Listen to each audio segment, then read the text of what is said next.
Salam damai. Saudara-saudari, kita berjumpa lagi dalam Inspirasi Sabda bagi Keluarga, Komisi Keluarga Keuskupan Agung Medan. Hari ini, Kamis 15 September 2022, Gereja memperingati Santa Perawan Maria berduka cita. Inspirasi Sabda bagi kita dari Injil Yohanes bab 19 ayat 25 sampai 27. Waktu Yesus bergantung di salib, di dekat salib itu berdirilah ibu Yesus dan saudara ibu Yesus, Maria, istri Kleopas, dan Maria Magdalena. Ketika Yesus melihat ibunya dan murid yang dikasihinya di sampingnya, berkatalah ia kepada ibunya, "Ibu, inilah anakmu." Kemudian katanya kepada muridnya, "Inilah ibumu." Dan sejak saat itu, murid itu menerima ibu Yesus di dalam rumahnya. Demikianlah sabda Tuhan. Terpujilah Kristus. Saudara-saudari yang terkasih, jika seseorang menerima hukuman pengadilan, entah atas kesalahannya atau atas kesalahan orang yang ditimpakan kepadanya, pada umumnya orang itu akan tertekan dan juga keluarganya ikut tertekan. Keluarga biasanya ikut menanggung akibat dari hukuman itu. Mereka merasa malu sehingga banyak keluarga yang ketika bagian keluarganya menerima hukuman itu, mereka jadi menyisihkan diri, mengasingkan diri dari keramaian. Bahkan mungkin mereka tidak mau berjumpa dengan kerabat atau sahabatnya, sebab dihukum merupakan sesuatu yang menyakitkan, sesuatu yang membuahkan sebuah kedukaan bagi orang yang menerima, juga bagi keluarganya sendiri. Karena itu, tidak jarang orang yang menerima penghukuman itu sungguh-sungguh tertekan di dalam hidupnya. Hari ini, gereja memperingati Santa Perawan Maria yang berduka cita. Ya, Maria begitu berduka. Anak tunggalnya, anak yang sangat dikasihinya, anak yang selalu dididiknya dalam kebaikan dan cinta kasih, harus menanggung hukuman salib. Banyak orang yang memperolok, mensesah, dan akhirnya mereka memajang sang putra di gantungan salib atas kesalahan yang tidak pernah ia perbuat. Hukuman yang sangat berat, sangat tidak adil, dan tentu saja sungguh mematikan hati rasa seorang ibu. Maria sungguh-sungguh berduka, dan betapa sesungguhnya ia ingin berontak atas situasi yang dialami oleh putranya. Namun saudara-saudari yang terkasih, dari Injil kita tahu, kita mendengar bahwa Maria tidak bersembunyi, Maria tidak lari, ia ada menemani putranya. Maria begitu setia mendampingi putranya. Ia tahu ia tidak dapat melakukan apa-apa untuk meringankan beban dan hukuman Yesus Kristus.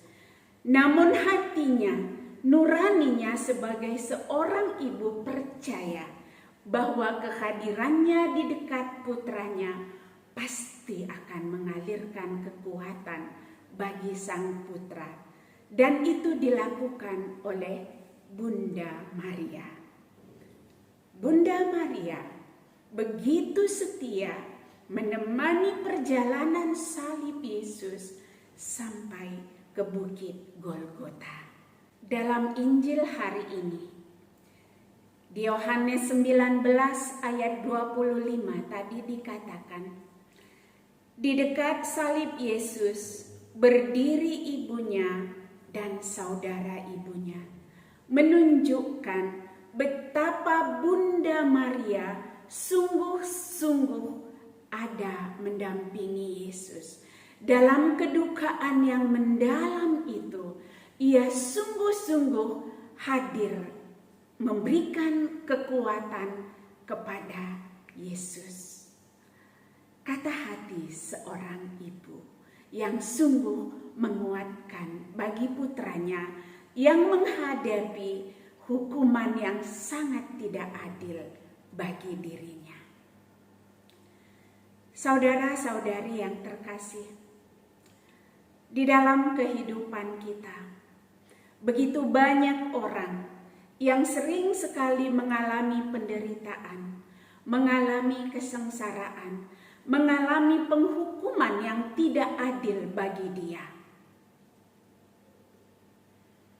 Mencontoh Bunda Maria, marilah kita senantiasa ada di dekat saudara-saudara kita, di dekat sahabat kita yang membutuhkan, walaupun mereka dalam situasi terhukum.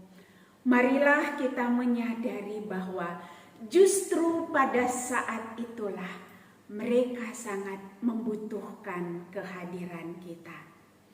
Sebagaimana Bunda Maria dengan kebersahajaannya mencoba mengalirkan kekuatan kepada Yesus, marilah kita juga belajar mengalirkan kekuatan kepada sesama kita yang tersisihkan. Bagaimanapun, mereka itu membutuhkan teman menjalani masa sulitnya.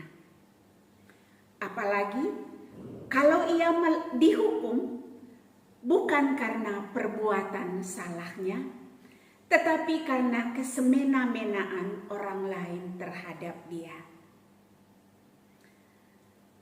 Saudara-saudariku, Maria berduka cita atas apa yang dialami oleh Yesus. Namun ia tidak berhenti, ia tidak terpuruk dalam kedukaan itu. Ia tetap ada bersama Yesus dan ia tetap mendampingi para murid yang juga begitu ketakutan, begitu merasa tersingkirkan setelah Yesus wafat. Bunda Maria selalu ada bersama para murid. Bunda Maria menjadi ibu bagi mereka semua. Sampai akhirnya Roh Kudus turun atas mereka pada hari Pentakosta. Bunda Maria tetap ada bersama-sama dengan para murid. Artinya apa? Dalam kedukaannya, Bunda Maria tetap berpengharapan bahwa Allah mempunyai rencana yang begitu baik atas dirinya, dan ia percaya di balik kedukaannya saat mendampingi Yesus di perjalanan salib akan ada kemuliaan yang ia peroleh dalam hidupnya, dan itu sungguh nyata bagi Bunda Maria. Kelahiran gereja perdana disaksikan sendiri oleh Bunda Maria. Maka saudara-saudariku yang terkasih, jika dalam hidup kita juga sering sekali mengalami kedukaan, kita sering mengalami keterpurukan, dan kita juga melihat banyak sesama kita yang mengalami hal itu, mari jangan berhenti dalam kedukaan dan keterpurukan itu. Percayalah, di balik duka itu Tuhan mempersiapkan sesuatu yang baik untuk kita. Di balik hujan ada pelangi. Di balik kedukaan pasti ada sukacita menanti.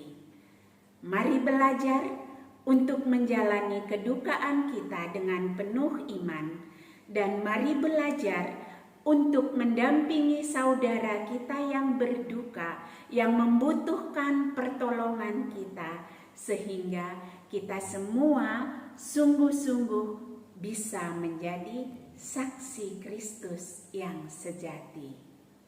Amin.